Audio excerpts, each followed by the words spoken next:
সম্মানিত ভিউয়ার্স, আজকে আমাদের স্পেশাল ক্লাস নিয়ে এখানে হাজির হয়েছি। আগে আমরা একটি মাত্র করে অঙ্ক সলিউশন করছিলাম, কিন্তু আজকে আমরা প্রাইমারি শিক্ষক নিয়োগ 2013 প্রশ্ন থেকে 5টি অঙ্ক উঠাইছি। দেখেন আমি কিভাবে পরীক্ষার হলে সমাধান করি, বা আপনারা কিভাবে করলে খুব তাড়াতাড়ি পরীক্ষার হলে সমাধান করতে পারবেন। একটু দেখেন, আমরা ওইভাবেই করব। তাহলে একটি রাস্তা মেরামত করতে 35 জন শ্রমিকের 16 দিন লাগলে 28 জন শ্রমিকের কত দিন লাগবে? তাহলে আমাদের প্রশ্নে চাইছে দিন। তাহলে আমাদের দিন দেওয়া আছে 16 দিন, 16 উঠাবো, তারপর 35 জন শ্রমিক যা করবে 28 জন শ্রমিক বেশি দিনে করবে। এখানে 35 জনের কাজ আর এখানে 28, তার মানে লোক কমে গেছে, তাহলে দিন বেশি লাগবে। দিন বেশি লাগলে বড় মানটা উপরে রাখবো, ছোট মানটা নিচে রাখবো। কাটাকাটি করি, 5 দিয়ে 7 দিয়ে কাটলে হয় কত? 5 7 35, 4 7 28, 4 × 4, 4 4 16। তাহলে 4 আর 5 গুণ করলে হবে 20। উত্তর 20 দিন। তারপর দেখেন আমরা নেক্সট প্রশ্নে যাই। 29 নম্বর প্রশ্নে বলছে ক ও খ একটি কাজ 10 দিনে করতে পারে। ক একা কাজটি 15 দিনে শেষ করতে পারলে খ একা কাজটি কত দিনে করতে পারবে? তাহলে আমরা জানি এই ধরনের যখন প্রশ্ন থাকে তখন আমরা কি করি, এই দুইজনের কাজকে আমরা উপরে গুণন দেই, নিচে আমরা কি করি, যদি একা হলে কি হয়, এই বড়টা থেকে ছোটটা বিয়োগ করি। তাহলে কত হবে? আমাদের উপরে গুণ করলে হবে 150, নিচে 15 থেকে 10 গেলে হবে 5, কাটাকাটি করি, 3 5 15, এই 0 উঠাই দিলাম, তাহলে হলো 30 দিন।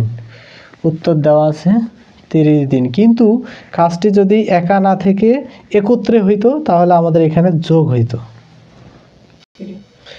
30 নম্বর প্রশ্নে বলছে কোনো পরিবার মজুদ খাদ্যে 4 জন সদস্যের 18 দিন চলে। মেহমান আসায় ওই খাদ্যে 12 দিন চললে কতজন মেহমান এসেছিল? তার মানে প্রশ্নটি থেকে আমরা বুঝলাম যে 18 দিনের খাবার 12 দিনে শেষ হয়ে গেছে, তার মানে মেহমান আসছে 4 জন থেকে বেশি জন খাইছে। তাহলে আমরা প্রশ্নটা বের করবো, উত্তর বের করবো এইভাবে, এই 4 জন এখানে রাখলাম। তাহলে 18 দিনের খাবার 12 দিনে শেষ হওয়া মানে যেহেতু লোক বেশি খাইছে, এই বেশি মানটা উপরে দেব, কম মানটা নিচে দেব। কাটাকাটি করলেই উত্তর বাইরে হবে। 4 × 4, 3 4 12, 3 × 3, 3 6 18। তার মানে 6 জন সদস্য খাবারগুলো খাইছে, কিন্তু আমাদের দেওয়া আছে 4 জন হলো মেইন সদস্য। আর তাহলে এখান থেকে যদি আমরা 4 জন বাদ দেই তাহলে মেহমানের সংখ্যা বার হবে 2 জন। তাহলে মেহমান এসেছিল আমাদের উত্তরে দেওয়া আছে 2 জন। 31 নম্বর প্রশ্নে বলছে একটি জিনিস 120 টাকায় ক্রয় করে 144 টাকায় বিক্রয় করলে ক্রয় মূল্য ও লাভের অনুপাত কত হবে?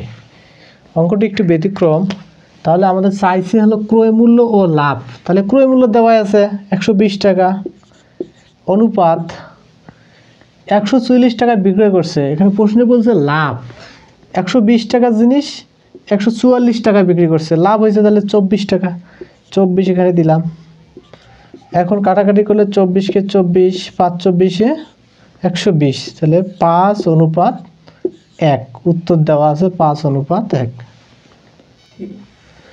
32 নম্বর প্রশ্নে দেওয়া আছে 63কে 8:9 অনুপাতে হ্রাস করলে নতুন সংখ্যা কত হবে? তাহলে প্রশ্নটি পড়ে আমরা বুঝতে পারলাম এটা কমাইতে হবে, হ্রাস করা মানে কমানো। তাহলে যে সংখ্যাটা বাইর হবে সেটা 63 চেয়ে কম হবে। তাহলে আমরা এইভাবে 63কে সামনে উঠাবো। তারপর যেহেতু আমার কমাইতে হবে, কমাইতে গেলে সবসময় আমরা কম মানটাকে উপরে দেব, এই বেশি মানটাকে নিচে দেব।